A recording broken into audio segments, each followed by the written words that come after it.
Subhash white board మీకు ఆనందాన్నివ్వదు. కానీ English పరిజ్ఞానాన్ని ఇస్తుంది. సులభమైన పద్ధతుల్లో మీ ఇంగ్లీష్ పరిజ్ఞానాన్ని పెంపొందించడమే మా లక్ష్యం. వేలాది సంవత్సరాలుగా బోర్డుపై టీచర్ రాసిన రాతలు మాత్రమే ఎన్నో కోట్ల మందిని విజ్ఞులుగా తయారు చేశాయి అనేది మా నమ్మకం. విద్య నేర్చుకోవడానికి సహనం అవసరం. ఎడ్యుకేషనల్ వీడియోస్ చూడడానికి కూడా. కాస్త సమయాన్ని వెచ్చించండి. అమితమైన ఇంగ్లీష్ ప్రొఫిషియన్సీని సాధించండి. ఈ టెంప్లేట్‌లో మనం పెర్ఫెక్ట్ టెన్సెస్ గురించి తెలుసుకుందాం. Perfect tenses 3. అవేంటంటే present perfect, past perfect and future perfect. 3 perfect టెన్స్‌లుంటాయి. అయితే ఈ పెర్ఫెక్ట్ టెన్సెస్‌ని రాయడానికి కూడా మామూలుగా మనం ప్రిన్సిపల్ వెర్బ్ తాలూకా 5 ఫార్మ్స్‌ని ఇక్కడ చూపించడం జరిగింది చూడండి. Present form, past form, past participle form, future form, present participle form. ఈ 5 ఫార్మ్‌లో మనం పాస్ట్ పార్టిసిపుల్ అనేటువంటి థర్డ్ ఫార్మ్ ఉంది కదా! పాస్ట్ పార్టిసిపుల్ అంటే టేకెన్. టేక్ అయితే టేక్ టుక్ టేకెన్ కదా! ఈ థర్డ్ ఫార్మ్‌ని హావ్ అనేటటువంటి హెల్పింగ్ వెర్బ్‌తో కలిపినట్లయితే మనకి పెర్ఫెక్ట్ టెన్సెస్ ఒస్తాయి. ఎలాగో చూద్దాం. హావ్. హావ్ తాలూకా 5 ఫార్మ్స్‌ని ఇక్కడ చూపించడం జరిగింది. చూడండి. హావ్, హాడ్ అంటే have present form, had past form, had past participle form. అలాగే ఫ్యూచర్ ఫార్మ్. ఫ్యూచర్ ఫార్మ్ అంటే ఏమి లేదు. మనం ప్రెజెంట్ ఫార్మ్‌కి ముందుని విల్ పెడితే ఫ్యూచర్ ఫార్మ్ అవుతుంది. అంటే ఇక్కడ హావ్ అయితే ఇక్కడ విల్ హావ్. అలాగే ప్రెజెంట్ పార్టిసిపుల్ ఫార్మ్ అంటే హావింగ్ అంటే ఇదే ఫస్ట్ ఫార్మ్ అయినటువంటి దీనికి తర్వాత ఐఎన్‌జీ ఇంగ్ ఫార్మ్‌ని యాడ్ చేసినట్లయితే ఇది ప్రెజెంట్ పార్టిసిపుల్ ఒస్తుంది. ఇది హావ్ తాలూకా 5 ఫార్మ్స్. అయితే ఇప్పుడు ఈ 5 ఫార్మ్స్‌లో మనం పాస్ట్ పార్టిసిపుల్‌కి కలపాల్సినయయితే ఒకటో ఫార్ము, రెండో ఫార్ము, మరి నాలుగో ఫార్మ్. అంటే హావ్ టేకెన్, హాడ్ టేకెన్, అలాగే విల్ హావ్ టేకెన్. చూడండి మరొకసారి.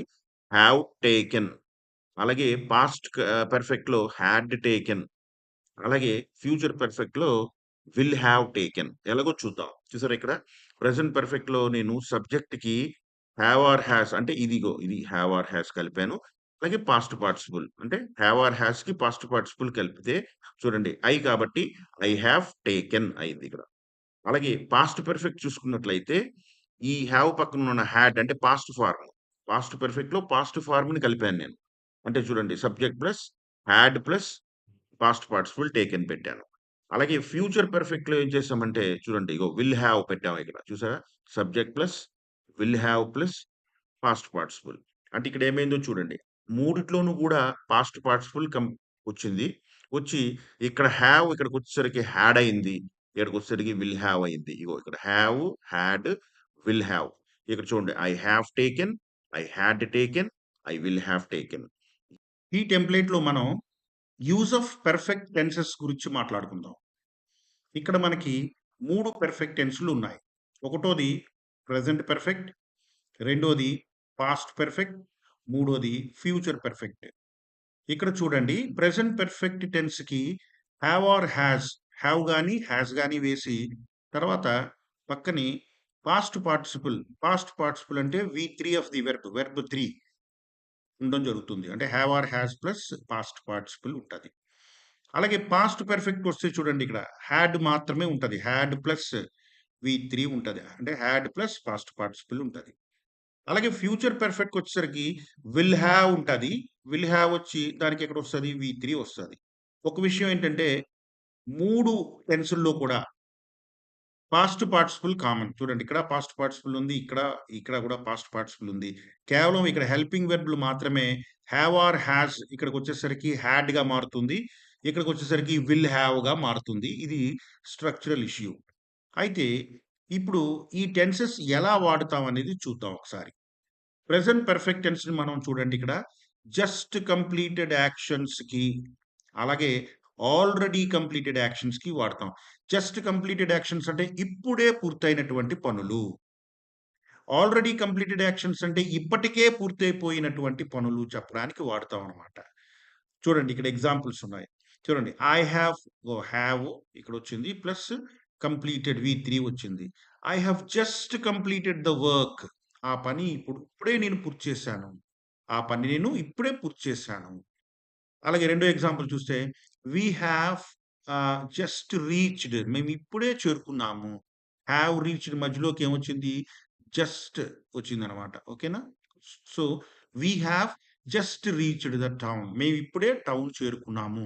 అలాగేంటంటే just completed actions, already completed actions అంటే ఇప్పుడే అయిన పనులు, ఇప్పటికే అయిపోయినటువంటి పనులు చెప్పడానికి మనం ప్రెజెంట్ పర్ఫెక్ట్ టెన్స్‌ని వాడతాం అన్నమాట. మరిప్పుడు రెండో టెన్స్ అయినటువంటి పాస్ట్ పర్ఫెక్ట్ టెన్స్‌కొద్దాం. పాస్ట్ పర్ఫెక్ట్ టెన్స్ ఏం చెప్తుందంటే, already completed actions before a past time.